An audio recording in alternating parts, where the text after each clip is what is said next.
Monsieur Potier. Merci Monsieur le Président. J'espère que Madame la rapporteure Abba ne me voudra pas de revenir sur une question qui a été abordée ce matin. C'est la séance qui a organisé les débats ainsi. Mais je vais à nouveau insister sur la question du réseau fluvial.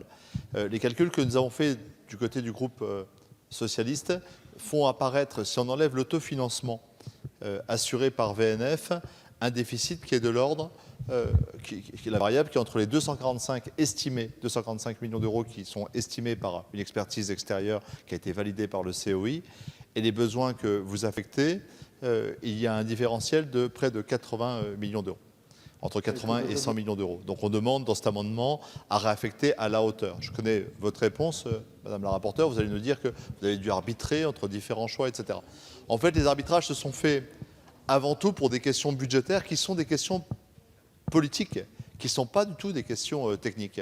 Le collègue Pancher vient d'évoquer le canal de la Meuse, que je connais bien, j'en suis riverain, mais je suis, dans la circonscription qui est la mienne, également très attentif aux conséquences directes de cette sous-budgétisation par rapport aux besoins de régénération. Nous allons être confrontés à la dénavigation, c'est le terme employé par VNF, du canal des Vosges, avec des conséquences en termes de régulation hydrique, de production hydroélectrique, de tourisme, de fonctions même du futur qu'on n'imagine pas aujourd'hui, qui seront dramatiques. Moi, j'aimerais, Madame la Ministre, qu'on se pose, Madame la Ministre, Madame la rapporteure, qu'on réponde simplement, je ne vais pas aujourd'hui vous parler de Moselle-Saône, on est sur d'autres montants, on est sur d'autres choses, mais on est sur des vrais sujets, des alternatives qu'on aurait pu financer si on était vraiment sur un fret du futur et sur le 21e siècle. Mais simplement sur cette question très pratique de ces canaux qui vont être dénavigués, c'est-à-dire fermés. Qu'est-ce que ça veut dire concrètement? J'aimerais que vous nous disiez quelle est la réversibilité de ce choix. Est-ce que c'est un choix transitoire? Est-ce qu'il est réversible? Est-ce qu'il est réversible? C'est extrêmement important parce que nous sommes en train de faire des choix sur des héritages qui datent souvent de la fin du 19e siècle, qui ont connu leur âge d'or avec les canaux fraicinés, la navigation qu'on a connue, qui aujourd'hui nous semblent être méprisés uniquement autour de quelques fonctions qui paraissent périphériques, mais qui demain peuvent redevenir centraux dans une stratégie d'aménagement du territoire, de régulation hydrique, etc. etc. Donc j'aimerais savoir le degré de réversibilité sur lequel vous n'avez pas répondu, d'une dénavigation à laquelle, évidemment, nous allons nous opposer. Et puis, puisque vous parlez de choix budgétaires, j'anticipe un peu sur les budgets, sur les débats à venir, mais ce différentiel de 100 millions, Madame la Ministre, Madame la rapporteure, c'est à peu près la moitié de ce que rapporterait une taxe sur le kérosène. Alors, je vous pose simplement une petite taxe, la taxe minimum sur le kérosène, la taxe minimum TICPE sur le kérosène, vous le savez, qui est la proposition minimale que nous ferons. La moitié de cette taxe permettrait d'entretenir le réseau fluvial français au bon niveau. Le total de la taxe permettrait même d'abonder un plan d'investissement pour le futur. Alors moi, je vous pose la question aux uns et aux autres en conscience. À l'heure de la crise écologique et climatique, comment est-ce qu'on expliquera qu'on a continué à détaxer des vols aériens qui ont souvent des alternatives et qu'on aura laissé se dégrader de façon parfois irréversible un réseau fluvial et ferroviaire qui seront certainement des atouts pour le futur? Merci. Madame la rapporteure, votre avis sur cet amendement? Alors, il sera défavorable pour les raisons que vous connaissez. Mais je tiens à en profiter pour vous faire part des échanges que j'ai pu avoir avec VNF dans le cadre des auditions et des travaux préparatoires à l'examen de ce projet de loi.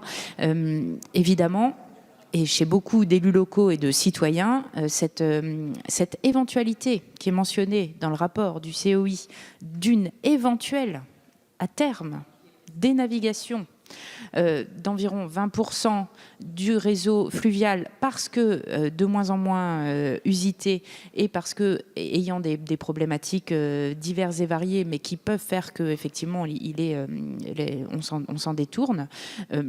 Il n'y a absolument rien d'arrêté, donc rien d'irréversible, que rien ne se fera sans concertation et qu'il appartient évidemment à tous les territoires de se poser la question des réseaux en présence et de savoir quel projet on peut y développer, quel est l'avenir de ces canaux. Et à nouveau, je tiens absolument à me faire la voix de ceux qui m'ont garanti qu'aucune décision n'était prise ni ne serait prise sans une concertation. Merci. Madame la Ministre. Je vois que monsieur le député Potier est perplexe. Non, je vous confirme, en effet, le COI a évoqué cette hypothèse, tout comme on a évoqué le fait que le rapport Spinetta en avait évoqué une autre. Il n'y a pas du tout un plan de dénavigation. Il n'y a pas du tout un plan de dénavigation de voies navigables de France. Il n'y a pas. Voilà. Donc, évidemment, ce sont des ressources des territoires, ces canaux, qui ne peuvent pas évoluer sans une concertation, une vision partagée dans les territoires. Et donc, c'est bien le travail que mène VNF, et VNF va continuer à travailler dans ce sens. Monsieur Potier. C'est un moment important parce qu'on a évoqué le canal des Vosges, des Meuses, et il y en a plein partout comme ça sur lesquels on s'interroge. Il y a une grande inquiétude, il y a des mobilisations qui se préparent, il y a des questions écrites qui attendent des réponses d'ailleurs sur ce sujet. Donc j'entends que ce débat aura permis de dire qu'il n'y aura pas dans ce quinquennat de dénavigation. Madame Abba, j'aimerais qu'on précise que la concertation avec les collectivités, on ne va pas tomber dans le piège, ce n'est pas un appel à contribution pour éviter la dénavigation. Ça, on ne marchera pas, parce qu'on est sur l'intérêt général, et on l'a tous réaffirmé, qui est de l'imagination pour les valoriser, etc. On est d'accord, pour apporter du plus, mais pour assurer les fonctions qui, à mon sens, sont régaliennes de maintien des infrastructures d'aménagement du territoire, c'est hors de question. Donc pas de dénavigation, pas de contribution pour ce qui est les fonctions de base. C'est deux bonnes nouvelles, sauf qu'on n'a pas réactivé le fluvial du futur, parce qu'il n'y a pas mis les moyens, et c'est la raison pour laquelle je maintiens cet amendement.